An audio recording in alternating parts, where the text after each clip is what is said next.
Hello hi, ഞാൻ ഷമീം. എന്നും പറയുന്നത് പോലെ തന്നെ ഇന്നും നിങ്ങളുടെ മുന്നിൽ നല്ലൊരു ഫ്രഷ് അടിപൊളി റെസിപ്പി ആയിട്ടാണ് മുന്നിലോട്ട് വന്നത്. എല്ലാവർക്കും എങ്ങനെ നോമ്പൊക്കെ എങ്ങനെ പോകുന്നു? എല്ലാവരുടെയും പിന്നെ സ്നാക്സ് ഒക്കെ ഉണ്ടാക്കാറുണ്ടോ? പിന്നെ അതേപോലെ തന്നെ ഇന്ന് കൂടെ അനൗഷില്ല. കാരണം എന്ന് പറയുന്നത് കുറേ പേര് എൻ്റെ അടുത്ത് ഇങ്ങനെ കമൻ്റ് ഇടും, നിങ്ങൾ റെസിപ്പി ചെയ്താൽ പോലെ എന്തിനാ മോനെ. കുറേ പേര് കമൻ്റ് ഇടും, അനൂഷിനെ കാണാനായിട്ടാണ് വന്നത്. ഇങ്ങനെ രണ്ട് രീതിയിലുള്ള കമൻറ്റ്സ് ഇങ്ങനെ ഇടയ്ക്കിടയ്ക്ക് വന്നുകൊണ്ടിരിക്കും.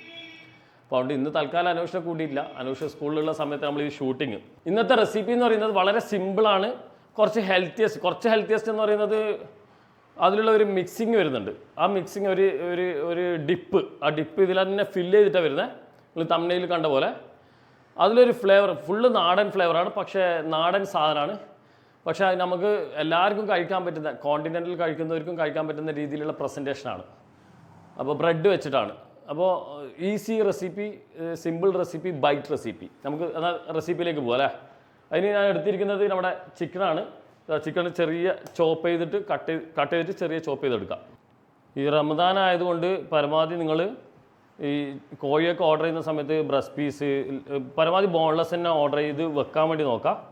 അല്ലെങ്കിൽ നിങ്ങൾ കറി പീസൊക്കെ പറയുന്ന സമയത്ത് അത് പിന്നെ ഒന്ന് ബോൺലെസ് സെപ്പറേറ്റ് തരണം എന്ന് പറഞ്ഞാൽ മതി അവരോട്. കട്ട് ചെയ്ത് കഴിഞ്ഞ് ഇനി നമുക്ക് ഇതൊന്ന് കഴുകാം. ഇനി ഇതിലേക്കുള്ള മാരിനേഷനാണ്. ആ മാരിനേഷന് വേണ്ടിയിട്ട് പിന്നെ കുറച്ച് കാശ്മീരി ചില്ലി പൗഡർ, അതിന് കുറച്ച് പെപ്പർ പൗഡർ, ഇടുന്ന കുറച്ചാണ് കേട്ടോ, ഒരു 1/2 ടീസ്പൂൺ എടുത്ത്. ഞാൻ ഇപ്പോൾ ഇത് ഏകദേശം നമുക്കൊരു 7 സ്നാക്കൊക്കെ ഉണ്ടാക്കാം. 7 to 8, 8 ഇല്ല 7 കേട്ടോ, 6-7 സ്നാക്ക് ഉണ്ടാക്കാം. അപ്പോൾ അതിനണക്കായിട്ട് ഞാൻ ഇടുന്നത്. ക്വാണ്ടിറ്റി വളരെ കുറച്ച് ഇടുന്നു കേട്ടോ. ഇത് പെരുംജീരകം കുറച്ചേ ഉള്ളൂ. ഇതാ ഞാൻ ബാക്കി അങ്ങോട്ടേക്ക് തന്നെ ഇടുന്നു. അതേപോലെ തന്നെ ആവശ്യത്തിനുള്ള ഉപ്പ്. ഇതാ ഇനി കുറച്ച് വെളിച്ചെണ്ണ. ഇതാ കുറച്ച് വെളിച്ചെണ്ണ കൊടുക്കുകയാണ്. ഇനി ഇതൊന്ന് മാരിനേറ്റ് ചെയ്തെടുക്കാം. നിങ്ങൾക്ക് സ്പൈസി കുറച്ചും കൂടെ വേണമെന്നുണ്ടെങ്കിൽ ഇത്തിരി കൂടെ മുളക് പൊടി കൊടുക്കുക. ഞാൻ കുറച്ചും കൂടെ കൊടുക്കുന്നുണ്ട്. ഇത്തിരി സ്പൈസി വേണം. പക്ഷേ ഈ സ്പൈസി ബാലൻസ്ഡ് ആവും നമ്മൾ അടുത്ത വരുന്ന ഐറ്റത്തിലേക്ക്. ഒരു പൊടിക്ക് വെള്ളം ഇടുക കേട്ടോ, കുറച്ച് വെള്ളം കൊടുക്കുക. എന്ന് പറഞ്ഞാൽ ആ ചിക്കൻ കഴുകിയിട്ട് പിന്നെ ഒന്ന് ഫ്രിഡ്ജിൽ വെച്ചിട്ടുണ്ടായിരുന്നു. അപ്പോൾ ഫ്രിഡ്ജിൽ വെച്ചാൽ അതിൻ്റെ വെള്ളമൊക്കെ കുറച്ച് പോകുമല്ലോ. കഴുകിയ എടുത്തപാടാണെങ്കിൽ നിങ്ങൾക്ക് വെള്ളത്തിൻ്റെ ആവശ്യം വരില്ല. ഇതാ ഇത്ര വെള്ളം വേണ്ടു. ഇപ്പോൾ ഇതിലൊരു നനവ് കാണുന്നുണ്ടല്ലോ, മനസ്സിൽ ആ മസാലയിൽ പിടിക്കാൻ വേണ്ടിയിട്ടാണ്. ഇതിന് നമുക്ക് ഒന്ന് മാറ്റി വെക്കാം ഒരു 10 മിനിറ്റ്. അപ്പോൾ ഓക്കെ, ഇനി നമ്മൾ പിന്നെ ഇത് 10 മിനിറ്റ് മാരിനേഷൻ ചെയ്ത് വെച്ചു. ഇത് പിന്നെ ഓണാക്കാണ്. ഗ്യാസ് ഓണാക്കി അതിലേക്ക് ഇനി വെളിച്ചെണ്ണ. പലരും ഞാൻ കുക്ക് ചെയ്യുന്ന ഓരോ പാത്രങ്ങൾ ഇങ്ങനെ ചോദിക്കാറുണ്ട് ഏതാണ്. ഇതിപ്പോൾ ചെയ്യുന്നത് നോൺ സ്റ്റിക്ക് പ്രസ്റ്റീജിൻ്റെയാണ്. വെളിച്ചെണ്ണ കുറച്ചേ കൊടുക്കുന്നുള്ളൂ. ഇതിപ്പോൾ 1/2 ടേബിൾ സ്പൂണ്, 1 ടേബിൾ സ്പൂണിൻ്റെ അടുത്ത് കേട്ടോ. ഇത് മാറ്റി വെക്കുക. അത് കറിവേപ്പില ഉണ്ടെങ്കിൽ കറിവേപ്പില ഇട്ട് വെക്കാം കേട്ടോ. എൻ്റെ കയ്യിൽ കറിവേപ്പില ഇപ്പോൾ ഇവിടെ ഷോർട്ടായി പോയി. അപ്പോൾ ഡയറക്റ്റ് തന്നെ ഇത് ഫ്രൈ ചെയ്യാൻ തന്നെ. അപ്പോൾ എണ്ണ ചൂടായിട്ടുണ്ട്, അതിലേക്ക് ഇടാം. അപ്പോൾ ഈ എണ്ണ ചൂടാകുന്ന ഈ സമയം കൊണ്ട് നമുക്ക് പിന്നെ ഇതിൻ്റെ ബേസ് ബ്രെഡ് ഒന്ന് കട്ട് ചെയ്തെടുക്കാം. ഞാനിപ്പോൾ ഇതാ ഒരു 2 ബ്രെഡ് എടുത്തിട്ടുണ്ട്. സൈഡ് കട്ട് ചെയ്ത് ഒഴിവാക്കണേ. ഞാൻ 4 ആക്കിയിട്ട് എടുക്കുന്നു കേട്ടോ. ഒരു ബ്രെഡ് 4. ഇതിൽ തന്നെ ബ്രെഡ് ഫ്രൈ ടോസ്റ്റ് ചെയ്തിട്ട് എടുക്കാം കേട്ടോ. ഇപ്പോൾ നമ്മൾ ചിക്കൻ ഓൾമോസ്റ്റ് ഫ്രൈ ആയിട്ടുണ്ട്. ഞാനിതോടെ നമ്മുടെ പാത്രം എടുത്തിന് അതിലേക്ക് മാറ്റുകയാണേ. ഫ്ലെയിം ഒന്ന് കുറച്ച് വെക്കാം. ഫ്ലെയിം ആവശ്യമുണ്ട്. ചിക്കൻ ജസ്റ്റ് കണ്ടോ, നല്ല ആ വെള്ളവും ചെറുതായിട്ട് ആ വെള്ളത്തിൻ്റെ കണ്ടൻറ്റ് അതിലുണ്ട്. നല്ല ഡ്രൈ ആക്കിയിട്ടില്ല. ആ ഒരു ചെറിയ സൈസ് തന്നെ നിങ്ങളിങ്ങനെ കട്ട് ചെയ്യണം. നിങ്ങൾ കട്ട് ചെയ്യുന്നതൊക്കെ ഒന്ന് സൂക്ഷിച്ചിട്ട് ഇതേപോലെ തന്നെ ചെയ്യണേ. എന്ത് റെസിപ്പി ചെയ്യുന്നുണ്ടെങ്കിൽ അതേപോലെ ഫോളോ ചെയ്താൽ നിങ്ങളൊന്നും മാറ്റം വരുത്തണ്ട. നിങ്ങൾക്ക് ആ പറയുന്ന റിസൾട്ട് അതിൽ കിട്ടും. അപ്പോൾ ഓക്കെ, ഇതിൽ തന്നെ നമ്മൾ ജസ്റ്റ് ബ്രെഡ് ടോസ്റ്റ് ചെയ്തെടുക്കുക. 2 സൈഡ് കേട്ടോ. നന്നായിട്ട് പിന്നെ പുറം ഭാഗം ക്രിസ്പിയും ഉള്ളിൽ സോഫ്റ്റ് വരുന്ന വിധത്തിൽ ടോസ്റ്റ് ചെയ്തെടുത്താൽ മതി. ഓക്കെ, നമ്മൾ ബ്രെഡ് ടോസ്റ്റ് ആയിട്ടുണ്ട്. അപ്പോൾ ഞാൻ ഒന്ന് ബ്രെഡ് മാറ്റി വെക്കാം. എല്ലാവരും ചോദിക്കലുണ്ട് പ്ലേറ്റ്സൊക്കെ എവിടുന്ന് എപ്പോഴും വാങ്ങിയ എന്താണെന്നുള്ളത്. ഇതൊക്കെ ടർക്കിയിൽ നിന്ന് വന്ന പ്ലേറ്റ്സാണ്. അപ്പോൾ ബാക്കിയും കൂടെ ഒന്ന് ടോസ്റ്റ് ചെയ്തിട്ട് എടുക്കാം. അപ്പോൾ ഈ 2 സാധനമായി ഇനി മെയിൻ ഇൻഗ്രീഡിയൻ്റ് ആണ്. ഇതാണ് ഇതിലെ ഹൈലൈറ്റ്. ഈ ഒരു സാധനം വെച്ചിട്ടുള്ള ഒരു ഡിഷാണ് ഇതാ നമ്മുടെ പച്ചമാങ്ങ. ഏകദേശം ചെറിയ നന്ന പച്ചയല്ല, ചെറിയൊരു പഴുപ്പ് കണ്ടില്ല നിങ്ങൾ, യെല്ലോ കളർ. ഈ യെല്ലോ കളറോട് കൂടിയിട്ടുള്ള മാങ്ങ തന്നെ എടുക്കണം. ഇത് ഞാൻ പിന്നെ ചെറിയ പീസസായി കട്ട് ചെയ്തിട്ടുണ്ട്. ഒന്നുമില്ല, ഇത് ചതക്കാനുള്ളതാണ്. ഇന്ന് നോമ്പുള്ള ദിവസമല്ല കേട്ടോ, നോമ്പിൽ തൊട്ടുമുമ്പുള്ള ദിവസം ഷൂട്ട് ചെയ്യുന്നത്. അപ്പോൾ നിങ്ങൾ എനിക്ക് നോമ്പില്ലാന്ന് വിചാരിക്കണ്ട, ഇതിവിടെ വെക്കാം. അപ്പം ഞാൻ ജാർ എടുക്കുന്നുണ്ട്. ഓക്കെ, ഇത് ജാറിലേക്ക് പച്ചമാങ്ങ ഇടാം. ഓക്കെ, ഇതാ കുറച്ച് ഇഞ്ചി ചതച്ചത് ഇതും ഇടാം. ഇതാ ഞാനിപ്പോൾ ഏകദേശം ഒരു സ്പൂണിൻ്റെ അടുത്ത് ഇട്ടത്. പിന്നെ ചില്ലി ഫ്ലേക്സ്, ഇതാ പെരിഞ്ചീരകം അത് കുറച്ച് കേട്ടോ. പച്ചമാങ്ങയും പെരിഞ്ചീരകം പൊതുവെ നല്ല ഫ്ലേവറുള്ള സാധനമാണ്. ഒന്ന് ക്രഷ് ചെയ്തെടുക്കാം. എന്നിട്ട് പിന്നെ ഒരു സാധനം കൂടെ കയറാനുണ്ട്. ആഹാ, നല്ല ക്രഷായി വന്നിട്ടുണ്ട്, കറക്റ്റാണ്. ഇനിയൊന്നും ചെയ്യാനില്ല. ഇതാ കണ്ടില്ലേ. ഇനി ഇതിലേക്ക് നമ്മൾ സാധനം ഇടുന്ന കണ്ടോ, ഇത് ഹാങ്കേഡാണ്. ഹാങ്കേഡ് പിന്നെ തൈര് വെള്ളം കളഞ്ഞ് തലേന്ന് വെള്ളം കളഞ്ഞിട്ട് വെച്ച തൈരാണ് ഹാങ്കേഡ് കേട്ടോ. അത് ഇതിലേക്ക് ഇട്ടിട്ടുണ്ട്. എന്നിട്ട് ഒന്നും കൂടെ ജസ്റ്റ് ഒന്ന് സ്പ്ലിറ്റ് ചെയ്യട്ടെ. ഒന്നും കൂടെ നമുക്ക് പിന്നെ ക്രഷ് ചെയ്തെടുക്കാം, മിക്സ് ചെയ്തെടുക്കാം. അത് മിക്സ് ആവട്ടെ.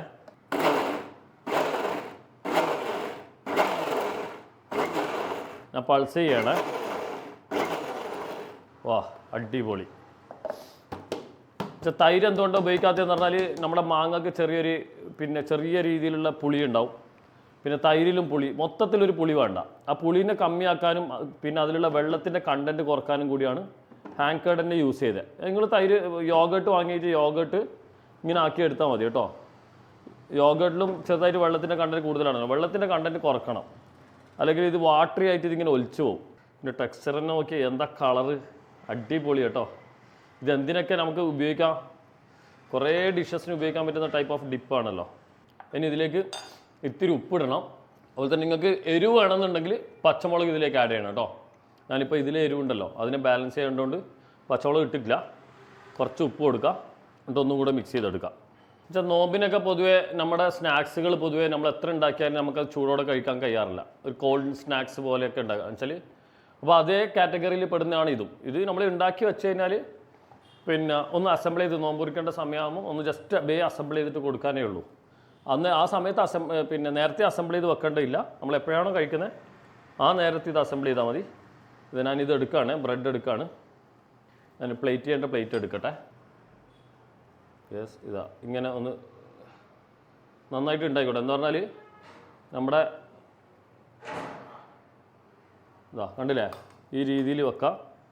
ഇതിൻ്റെ മുകളിലേക്ക് ചിക്കൻ പ്ലേസ് ചെയ്യാം. എന്നിട്ട് ചെറിയൊരു പണിയുണ്ട് ഇതിൻ്റെ മുകളിൽ. എന്ന് പറഞ്ഞാൽ ആ ബൈറ്റിനും ഭയങ്കര ഇമ്പോർട്ടൻ്റ് ആണ്. ആ ഒരു സാധനം ഇടുന്നതിലും വലിയൊരു ഇമ്പോർട്ടൻ്റ് ഉണ്ട്. എന്ന് പറഞ്ഞാൽ അതിൻ്റെ ഫ്ലേവേഴ്സൊക്കെ അതിൽ കിട്ടണം. ഞാനിതിവിടെ വെച്ചു. ഇതിൻ്റെ മുകളിലേക്ക് ഞാനിതിവിടെ കുറച്ച് മല്ലിൻ്റെ തണ്ട് കണ്ടില്ലേ, ഇലയല്ല ഇടുന്നത്, തണ്ടാണ് കേട്ടോ. ഇതാ കണ്ട, ആ തണ്ടിൻ്റെ ബൈറ്റ് ഭയങ്കര ഇമ്പോർട്ടൻ്റ് ആണ്. ഇത് ഭയങ്കര നല്ല ചെറുതായിട്ട് കട്ട് ചെയ്തെടുക്കുക. ഇത് ഇങ്ങനെ കുറച്ച് എടുത്തിട്ട് ഇതിൻ്റെ മുകളിലേക്ക് ഇട്ട് കൊടുക്കുക. കാണുമ്പോൾ സ്പ്രിംഗ് ഒനിയനൊക്കെ ഇട്ട പോലെ ഉണ്ടാവും, ബട്ട് മല്ലിത്തണ്ട്. ഇതിൻ്റെ ബൈറ്റ് നിങ്ങൾ കഴിക്കുമ്പോൾ ശ്രദ്ധിച്ചോ, ഭയങ്കര ഫീലാണ്. അപ്പോൾ ഇതേപോലെ എല്ലാം അസംബിൾ ചെയ്യട്ടെ, എന്നിട്ട് കഴിച്ചിട്ട് കാണാം. അപ്പോൾ ഇതാണ് നമ്മുടെ ഡിഷ്. ഇതൊന്ന് കഴിക്കട്ടെ. ഞാനിപ്പോൾ ഒന്നും കൂടി ഇതിൻ്റെ സോസ് ഒന്ന് ടേസ്റ്റ് ചെയ്ത് നോക്കി. രണ്ടാമത് ഞാൻ ക്രഷ് ചെയ്തെടുത്തില്ല. അതിൽ അന്നേരം ടേസ്റ്റ് ചെയ്തപ്പം ഉപ്പിട്ട് ഒന്ന് ക്രഷ് ചെയ്തപ്പം ഇഞ്ചിയുടെ ഒരു ബൈറ്റ് എനിക്ക് വന്നു. ചിലപ്പോൾ ഞാൻ കോരിയതിൽ ഇഞ്ചിൻ്റെ ബൈറ്റ് വന്നതാണോ അറിയില്ല. ഇതും കൂടെ ഒന്ന് കഴിച്ചു നോക്കാം, എന്നിട്ട് ഞാൻ പറയാം.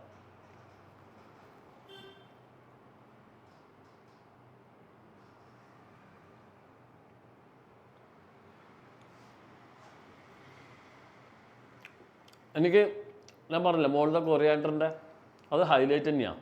പിന്നെ ആ ബ്രെഡിൻ്റെ ടോസ്റ്റ്, ആ ബ്രെഡും ചിക്കനും തമ്മിൽ നമുക്ക് മാച്ചിങ് തരുന്നത് മാങ്ങയുടെ ഫ്ലേവർ ഉണ്ട്. നിങ്ങൾ നിർബന്ധമായിട്ടും ഹാങ്കേഡ് തന്നെ ഉപയോഗിക്കണം. എന്നുവെച്ചാൽ പുളിയുണ്ട്, ചെറുതായിട്ട് പുളിയുണ്ട്. ആ പുളി കുറച്ച് കുറക്കണം. വേണമെങ്കിൽ അങ്ങനെ ആണെങ്കിൽ ആ പുളി കുറക്കണം എന്നുണ്ടെങ്കിൽ നിങ്ങൾ കുറച്ച് ക്രീം ആഡ് ചെയ്ത് കൊടുത്താൽ മതി. ഏത് നമ്മുടെ ഹാങ്കേർഡിൻ്റെ കൂടെ കുറച്ച് ക്രീം ആഡ് ചെയ്ത് കൊടുത്തിട്ട് ഒന്ന് മിക്സ് ചെയ്ത് കഴിഞ്ഞാൽ നമുക്ക് ആ പുളി ഒന്നുകൂടെ ബാലൻസ്ഡ് ആവും. ഞാനിപ്പോൾ ഒന്നും അത് ഇട്ടിട്ടില്ലല്ലോ. ടേസ്റ്റ് വൈസ് അടിപൊളി. ആ കോമ്പോയിൽ തന്നെ കഴിക്കണം. ഈ സ്പ്രെഡ് ഇടുന്നത് കൂടാനും പാടില്ല. ചിക്കൻ നല്ല സോഫ്റ്റാണ്.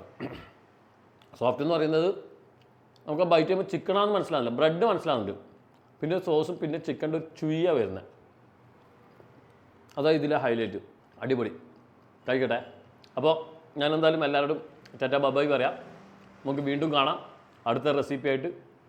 പല റെസിപ്പിയും ഒരുപാട് വെറൈറ്റി ആയിട്ട് മധൂത്ത്, മക്ലൂബ, ഇങ്ങനെ കുറേ സാധനങ്ങളൊക്കെ വരാനുണ്ട്. അതൊക്കെ ഷൂട്ടിൽ ഇങ്ങനെ ക്യൂവിൽ കിടക്കുക. അപ്പോൾ നിങ്ങൾക്ക് വേണ്ട സാധനങ്ങൾ നിങ്ങൾ കമൻറ്റ് ഇട്ടോളും, നിങ്ങൾ ട്രൈ ചെയ്തിട്ട് കമൻറ്റ് ഇട്ടോളും, ഇൻസ്റ്റാഗ്രാമിൽ സ്റ്റോറി ഇട്ടോളും, ഞാൻ റീഷെയർ ചെയ്ത് തരാം. അപ്പോൾ എല്ലാവരും ടാറ്റാ ബൈ.